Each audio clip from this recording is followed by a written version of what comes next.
Amigos y seguidores de este apartado rincón del espacio-tiempo cibernético.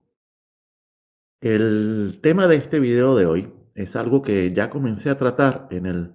videograma número 4 y también en el video sobre Mario Draghi y la operación Italia es nuestra, que invito a verlos como complemento indispensable a este video,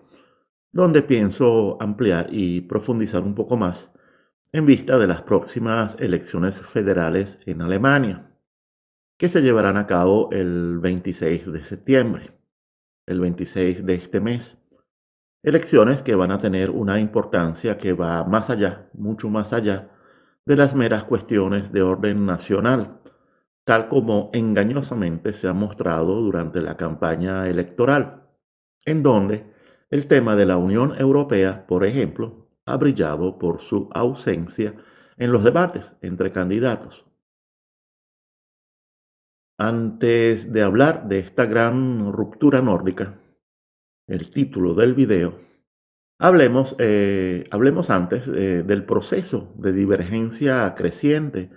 que ha estado ocurriendo entre Estados Unidos y Alemania desde hace más o menos 10 años,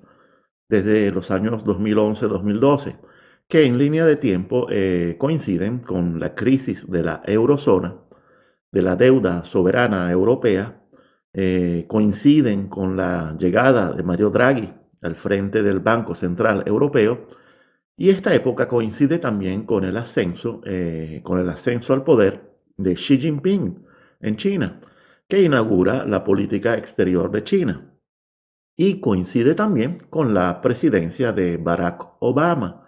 en los Estados Unidos, sobre todo con su segunda presidencia. De hecho, la divergencia entre Estados Unidos y Alemania no comenzó en la época de Donald Trump, aumentó con Trump, pero este es un proceso que viene de antes, y si uno se pone a investigar, se da cuenta que tiene un muy posible comienzo décadas atrás, sobre todo a partir del final de la Guerra Fría, cuando Alemania deja de ser la frontera estratégica del supuesto mundo libre y la amenaza unificante ha dejado de existir. Pero es durante la presidencia de Obama cuando comienzan a aflorar desajustes visibles entre Estados Unidos y Alemania, donde el punto de divergencia más notable fue la crisis de Ucrania 2013-2014, donde Alemania y sus satélites y sus fundaciones internacionales, todo el aparato político de Alemania en el exterior, le ofrecen a Ucrania su incorporación a la Unión Europea, oferta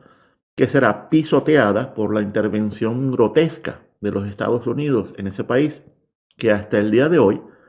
mantiene a Ucrania fuera de la Unión Europea y hasta de la OTAN para poder usarla a su antojo y como le dé la gana, en contra de Rusia y eventualmente como fuente de caos e inestabilidad regional para otros fines. Y todo esto se dio a pesar de todos los esfuerzos conjuntos de Alemania, Francia y Rusia al intentar los acuerdos de Minsk de 2015, que ya comenté en el videograma sobre Ucrania. Y lo peor de lo peor es que a Alemania no solo la dejan fuera de Ucrania, es que en Ucrania reinstalan el nazismo. Sí, así como lo oyen, el nazismo. Algo que todavía no voy a explicar. Solo les voy a advertir que lo germánico, que es un factor muy importante en la conformación de los Estados Unidos como nación, obedece a un proceso de verdadera asimilación que en algún momento sufrió una desviación maligna en sus alturas, algo que en algún momento trataré de explicar. Bueno amigos, el tema de Ucrania que es estratégico lo traté en el videograma número 2,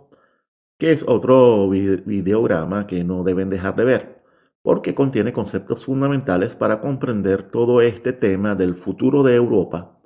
como posesión del globalismo, como ha sido hasta ahora, o como bloque multipolar que por fin logre independizarse,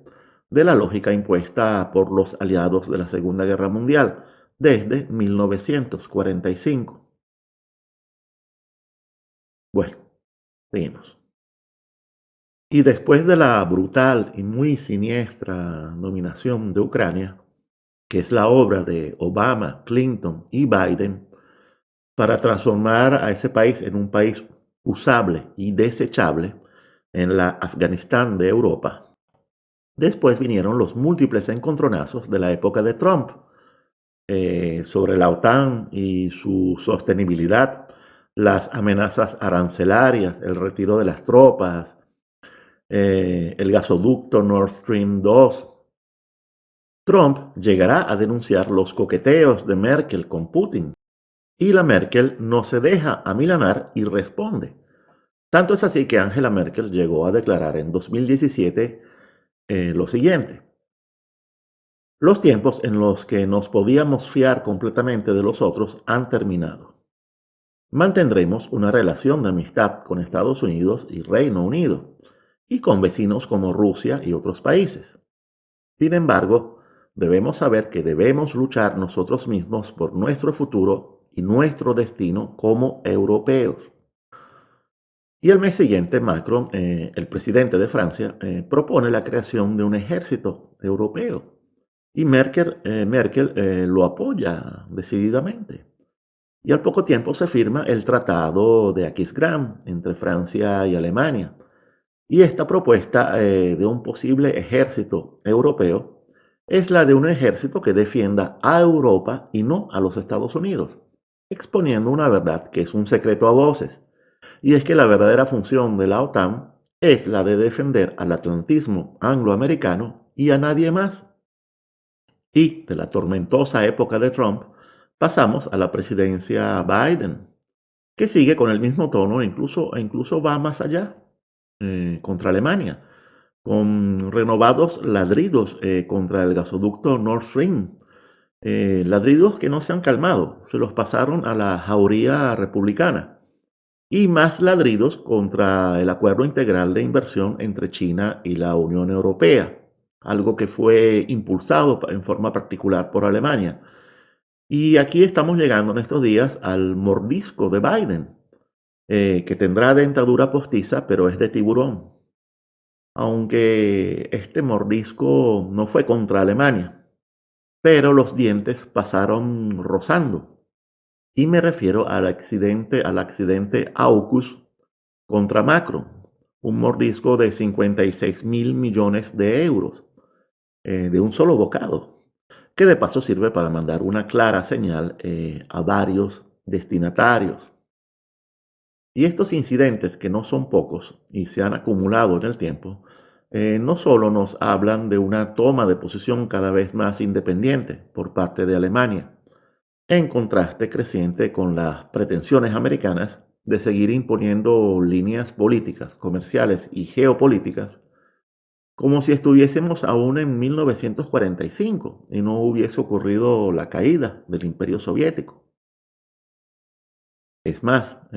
las actuales pretensiones americanas van más allá y pretenden volver a otra guerra fría, otra vez a la guerra fría contra Rusia. Y no contentos con esto,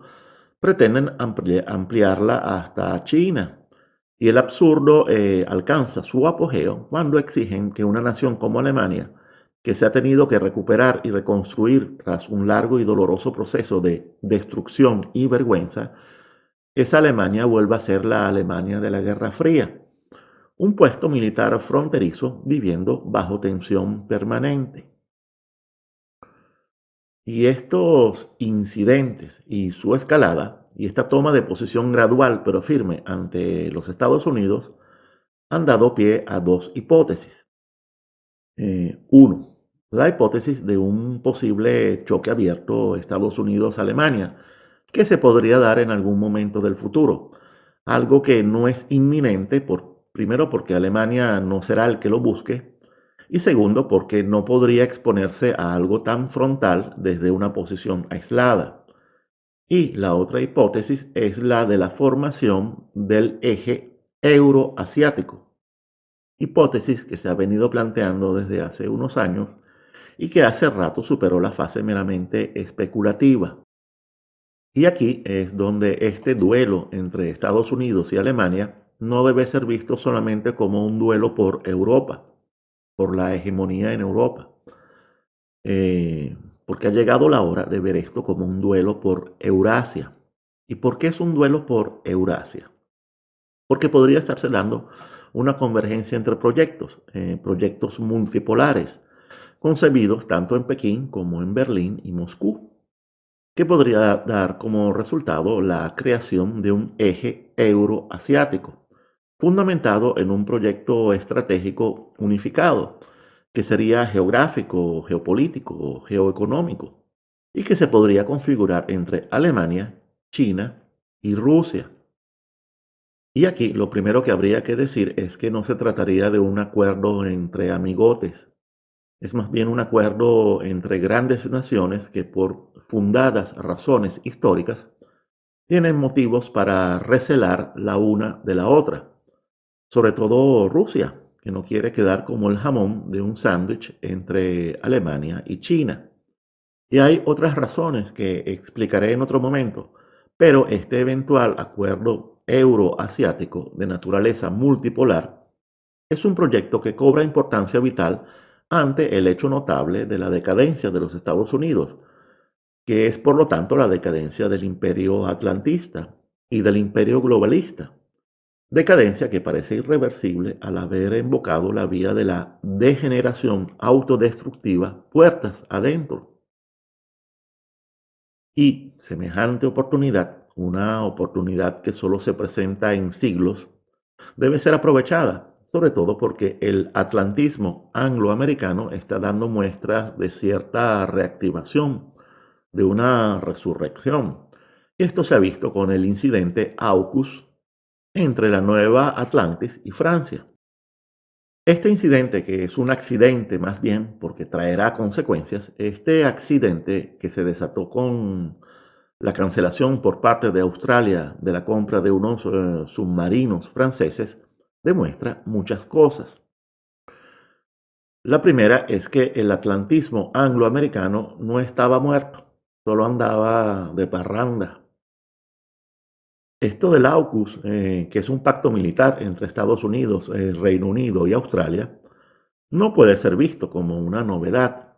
Quien lo vea así se ha perdido gran parte de la historia a partir del siglo XX. Eh, el orden mundial que surgió a partir del fin de la Segunda Guerra Mundial, en su componente occidental, siempre ha sido regido por el imperio del atlantismo angloamericano, el cual a partir del cese de la Guerra Fría parecía haberse diluido con la construcción de la OTAN y la Unión Europea, pero no fue así. Y el proceso Brexit debe ser visto como una señal de reactivación. Y lo que está comenzando a pasar a partir de la divergencia creciente entre Estados Unidos y Alemania, y ahora a partir de esta fractura atlantista entre angloamericanos y Francia, porque Francia aún forma parte de ese atlantismo como país cooptable, como se vio en el caso de Libia,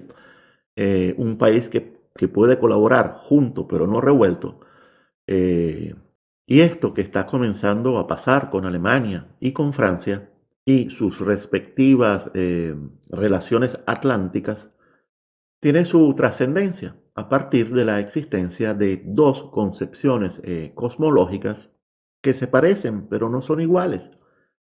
Y la diferencia es importante y no debe pasar desapercibida. Y es que no se debe confundir el mundo de la anglósfera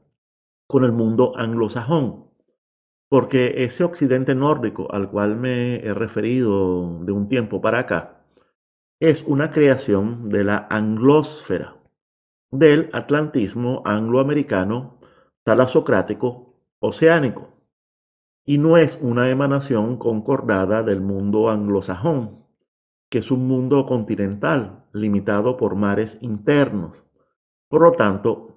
ese concepto de occidente y sobre todo del occidente nórdico no es monolítico, nunca lo fue.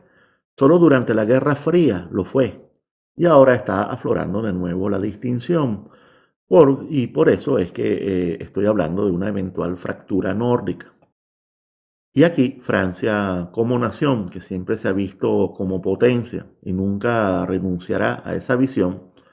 porque históricamente se la ha ganado, es aquí donde Francia deberá elegir entre la Atlántida globalista del orden único global unipolar y la multipolaridad euroasiática. Y la resolución de este dilema es algo que por los momentos no se aprecia claramente, por varias razones. La primera es que Francia tiene aspiraciones hegemónicas sobre el Mediterráneo, y esto habría que ver hasta qué punto se lo podría conceder el bloque angloamericano, más allá de los tratados de Lancaster House de 2010, aunque es obvio que el bloque angloamericano de los mares occidentales se está pasando al Océano Pacífico desde hace un tiempo para resolver un asunto pendiente desde hace mucho tiempo y que necesitan concluir de una buena vez para completar su obra de dominio oceánico global.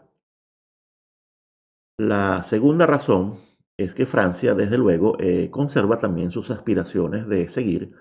con sus múltiples colonias en África, pero aquí podría entrar en colisión con muchos países, comenzando por la misma Inglaterra y terminando con China, que ha hecho notables avances en ese continente.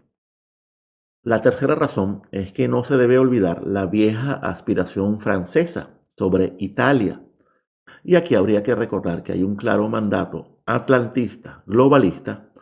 que debe impedir la conexión entre los mares interiores Báltico y Mediterráneo. La eventual conexión entre el mundo anglosajón ajeno a la anglósfera y el mundo mediterráneo, donde Alemania e Italia podrían complementarse y en donde podría desembocar la vía de la seda en sus dos modalidades, marítima y terrestre. Por eso, y por otras razones ya de orden cosmológico, por eso la devastación de Italia es necesaria e importa a muchos. Pero aquí Francia, en sus pretensiones sobre Italia, deberá chocar primero con la misma Alemania y sus satélites, y sobre todo con los Estados Unidos, que a través de su títere, Mario Draghi, ha hecho saber que el cadáver italiano es de los Estados Unidos,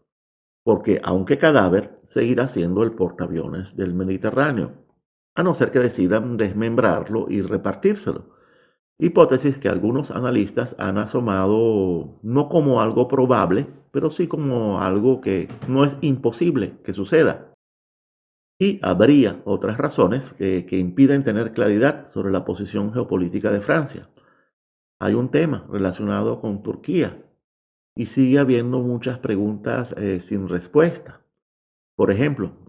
¿cuál podría ser la verdadera solidez de los acuerdos de Francia con Alemania?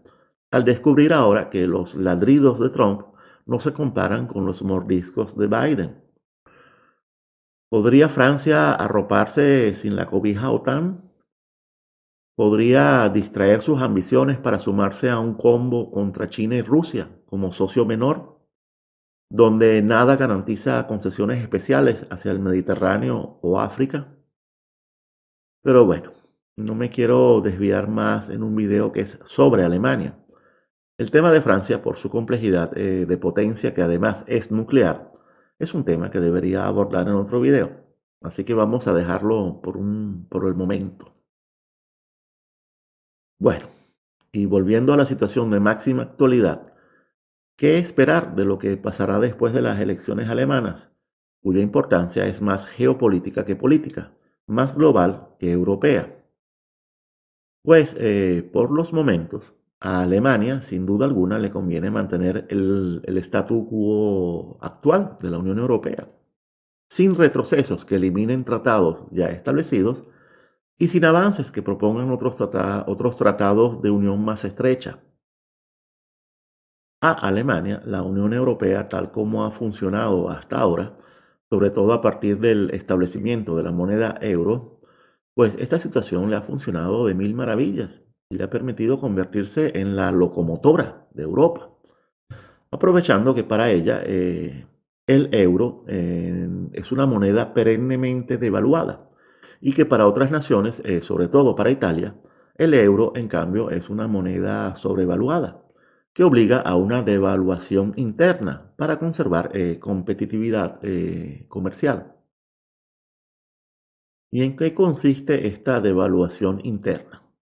Consiste en una depresión de la demanda interna, en una depresión de los salarios y de las garantías laborales gracias a la liberalización del mercado laboral,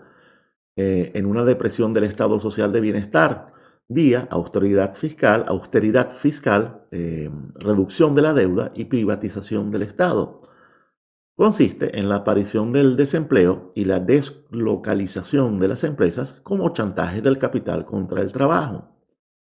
En otras palabras, la devaluación interna consiste en la aplicación del método neoliberal para precarizar a la sociedad, para devaluar al país social y de paso poder depredar al tejido económico con mayor facilidad, con la complicidad de un Estado privatizado y sus élites que han superado la dicotomía Estado-mercado para abrazar en forma totalitaria al dios mercado del orden liberal y sus cómplices de la izquierda antisocial. Y toda esta construcción europea, basada no en la solidaridad y la cooperación entre naciones, sino en la competencia despiadada por el mercado, le ha funcionado muy bien a Alemania hasta los momentos. Y por lo tanto su estrategia seguirá siendo el mantenimiento, en la medida de lo posible, del status quo europeo. Y esto se visualiza en su deseo de volver a la disciplina fiscal y a una política antiinflacionaria a la brevedad, una vez superada la emergencia pandémica y los planes extraordinarios que ésta ha generado. Pero esta visión alemana de lo que debe ser la gobernanza europea es una visión destinada a entrar cada vez más en colisión con la determinación globalista de acelerar procesos de caos y de supuestas emergencias que lleven a crisis de todo tipo, incluyendo crisis institucionales profundas, para poder ejecutar el Gran Reset en los tiempos estipulados por el atlantismo angloamericano y sus filiales. Y esto de alguna forma es como una repetición de la historia que llevó al choque de los estados liberales de la Belle Époque contra la indetenible determinación alemana de hacer las cosas a su manera, siguiendo un estándar alemán de superioridad que por su eficacia productiva hasta se dio el lujo de crear un welfare state,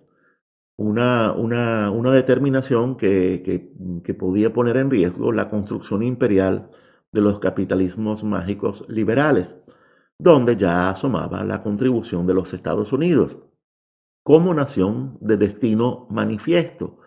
que debía indicar el novus ordo seclorum de matriz liberal y progresista,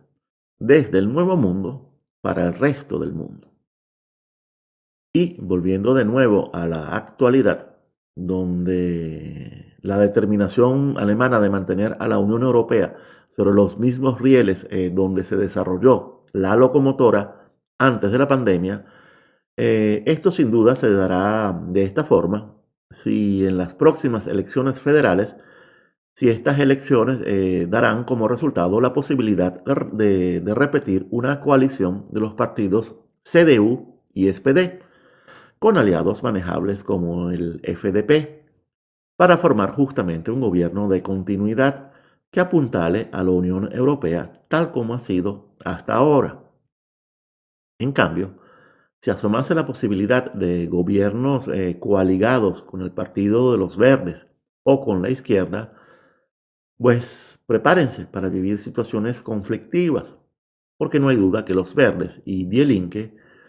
o sea, la izquierda, son partidos perfectamente alineados con el globalismo y por lo tanto hostiles a mantener las cosas tal como están o como estaban antes de la emergencia pandémica. Se trata de partidos comprometidos con la ruta caótica y crítica hacia el Gran Reset, que debe llevar a la uniformidad de un orden único global unipolar donde Alemania ha de servir como pieza importante, faltaría más, pero como una pieza alineada que en todo caso se debería sumar a muy posibles ofensivas contra Rusia y China. Y esto lo pueden apostar de llegar a darse esta coalición. Recuerden algo, los partidos en las falsas democracias liberales de Occidente son instrumentos de otros poderes, los verdaderos, de poderes que residen no en la clase política, sino en los verdaderos poderes de facto, todos productos del triunfo liberal del capital sobre el trabajo, de la inevitable concentración de riqueza que el capitalismo con magos siempre ha promovido, al ser el mismo capitalismo con magos un producto de la banca, de las finanzas internacionales. Por lo tanto, estos partidos alemanes obedecen a determinadas élites. Y aquí entramos en el terreno de lo meramente especulativo, porque ya les he explicado que el sistema globalista es un sistema donde donde los verdaderos poderes dominantes de todas maneras compiten entre sí. Hay rivalidades. Recuerden que es un mundo de codicia materialista sin límites. Por lo tanto, estamos hablando, y esto lo he explicado también, estamos hablando de sistemas de poder cuya dinámica es idéntica a la de las mafias y en donde todas estas supuestas centrales de poder trabajan no tanto para dirigirlo todo en todo momento, porque el capitalismo mágico es una mega máquina capaz de funcionar casi que en forma automática. Por lo tanto, estas centrales de poder lo que hacen realmente en lo que trabajan la mayor parte del tiempo, es tratando de evitar guerras internas entre intereses contrapuestos, como ocurre en la mafia. Además, se debe hablar de otro factor contrario a las centrales de poder, un factor de fuerza mayor, y es que las centrales de poder no pueden controlar una dinámica histórica tan poderosa como lo es la dinámica que se desarrolla a partir de las decadencias imperiales, un proceso que en la historia arrasó tanto con el Imperio Romano como con el Imperio Británico, y más aún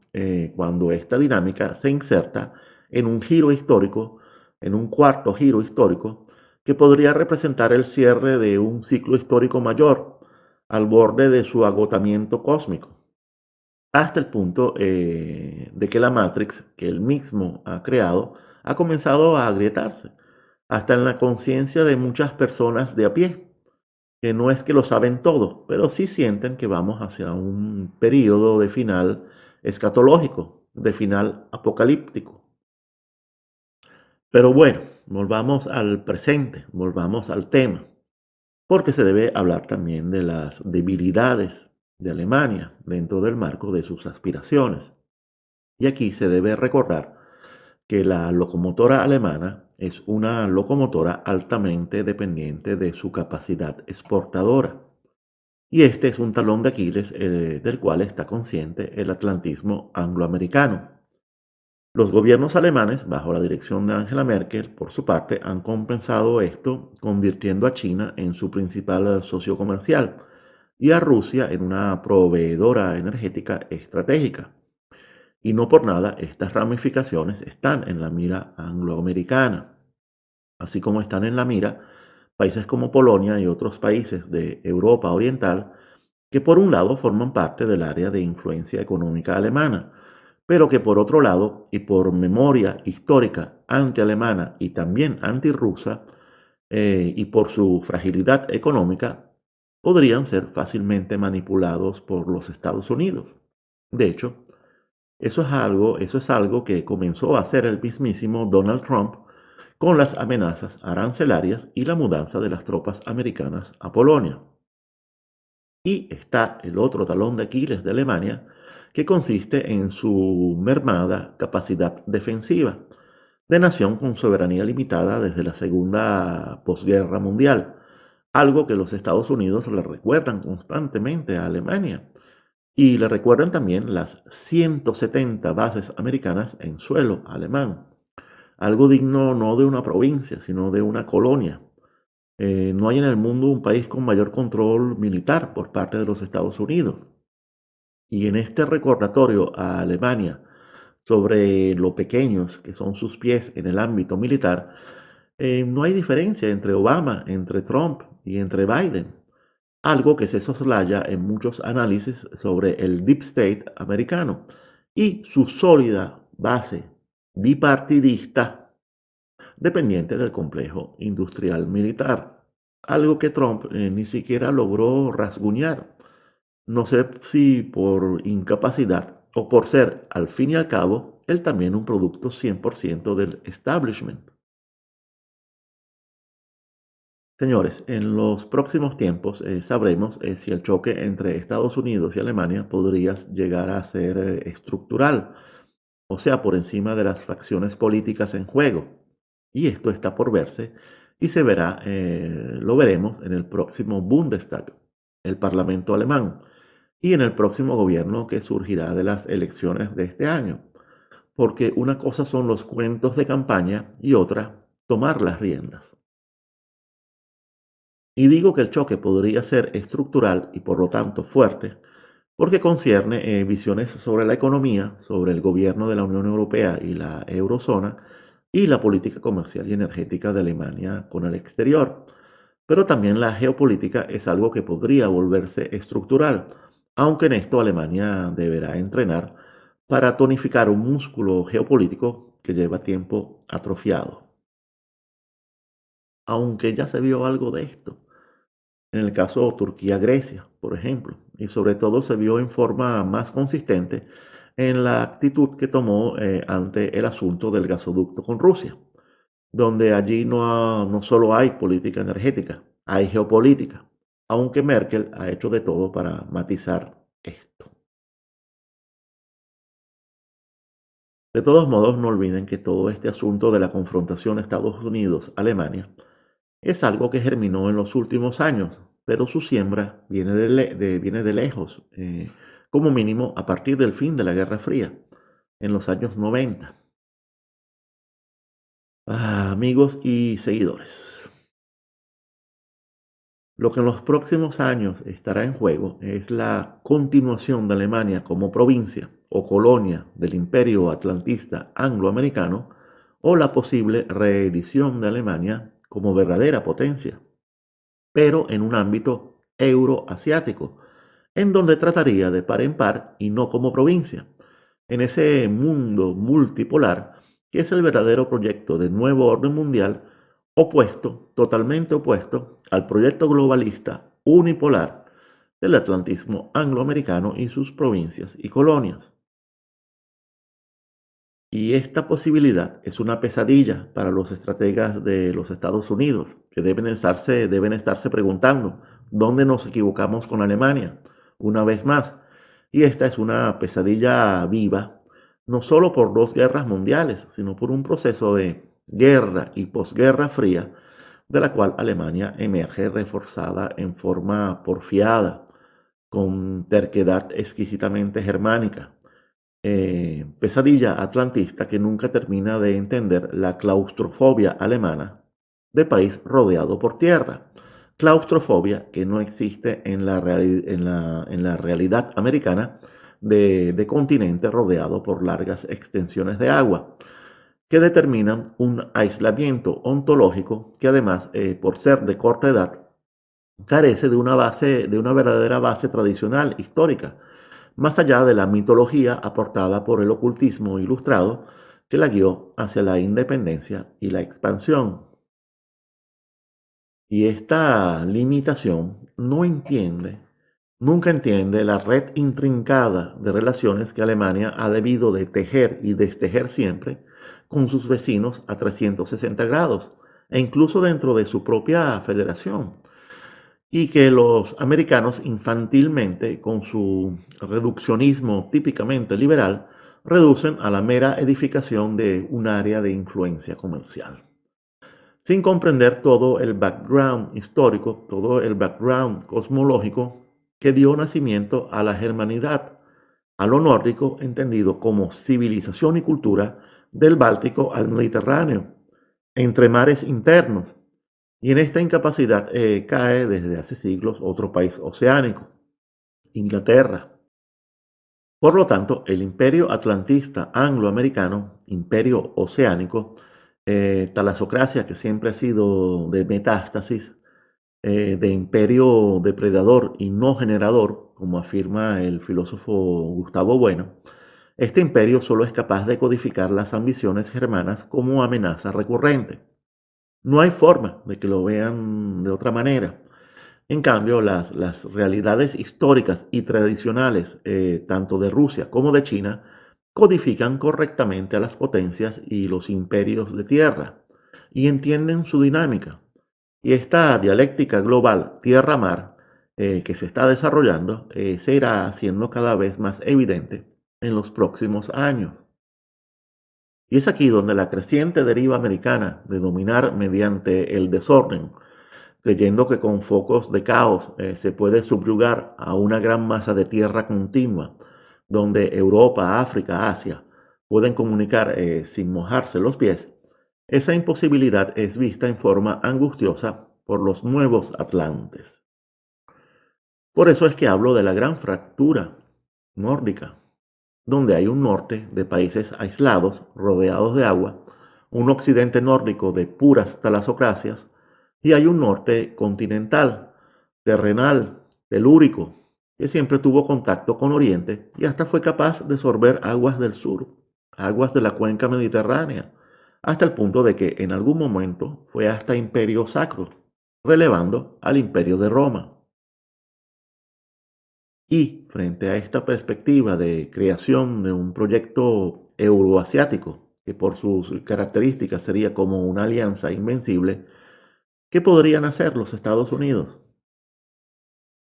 Pues por los momentos, y esto para mí está a la vista, la estrategia de los Estados Unidos para Europa es la estrategia globalista por excelencia, que es la estrategia del caos,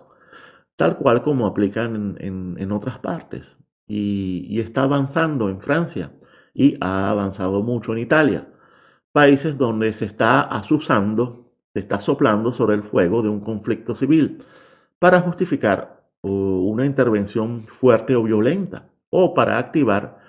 en vista del desgaste del establishment político, una operación gato pardo. ¿Y en qué podría consistir esta operación gato pardo?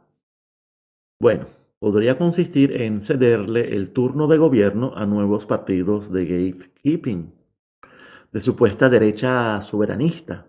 creando así una falsa oposición de sistema, creando un sistema gatopardiano de izquierda a derecha, de alternancia sin alternativa, aunque esto aún no está claro, pero se sabrá con claridad en los próximos meses, el próximo año, a más tardar. Y también con el tiempo se sabrá si no fue que esa operación ya fue debidamente ensayada en el mismísimo imperio. Y esta estrategia de caos en Europa, según sus promotores, podría llevar a un replanteo de la Unión Europea, pasando eventualmente por un momento de gatekeeping de falsa derecha y un momento de reseducción europeísta aplicando caos y crisis en dosis insoportables. Y esto debería llevar a un replanteo urgente de la Unión Europea y sus tratados, que debería coagular en la unión fiscal, bancaria e incluso en la unión política definitiva. Eh, y este es el proyecto de los Estados Unidos de Europa, al cual se opone fuertemente Alemania. Pero el proyecto de los Estados Unidos europeos es ni más ni menos el proyecto original del atlantismo angloamericano de posguerra para sus dominios en Europa. Y este proyecto imperial en realidad es un proyecto de preguerra, porque los gérmenes de su concepción se remontan al siglo anterior. Y esta estrategia del caos podría contemplar fases superiores prebélicas y bélicas, locales y globales, ya sea porque algo salga mal o porque se trata de una escalada. Señores, la guerra no es descartable. Podría tratarse de la guerra sin fronteras necesaria al mundo sin fronteras del gran reset del globalismo. Y esto podría escalarse activando primero una nueva guerra fría, con sus operaciones de estrategia de la tensión en muchos países, pero además creando caos irrestricto. creando crisis de todo tipo, económicas, de abastecimiento, alimentarias, crisis de energía, sanitarias, migratorias, de delincuencia, aplicando operaciones psicológicas a escala colectiva, avivando conflictos locales, separatismos, revoluciones de colores, etcétera, poniendo a los estados en apuros con respecto a sus propias sociedades y entornos geográficos, buscando una cosecha de estados de excepción en todas partes.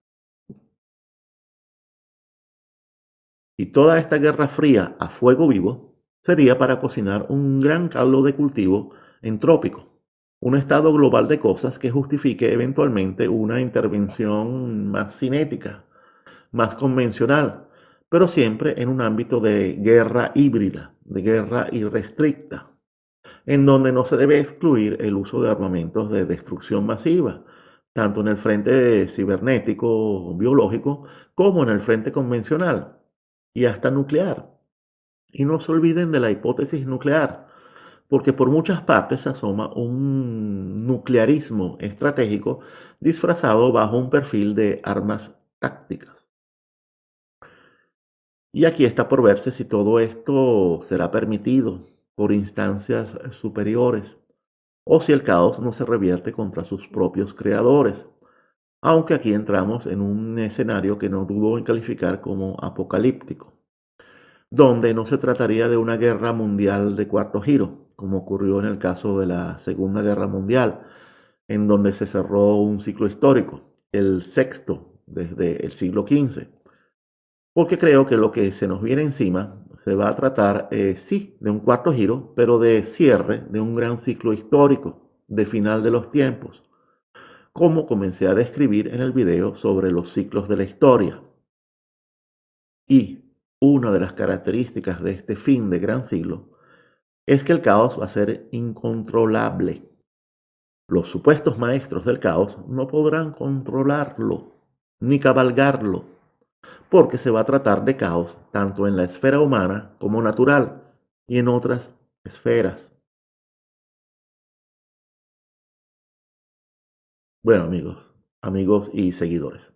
es todo por hoy. Gracias por haberme acompañado hasta el final. Y una vez más, infinitas gracias a los patrocinantes que colaboran con la sustentación económica de nuestro proyecto. Y a los que quisieran ayudarnos de ahora en adelante, basta conseguir las indicaciones muy fáciles que encontrarán en el texto adjunto a este video.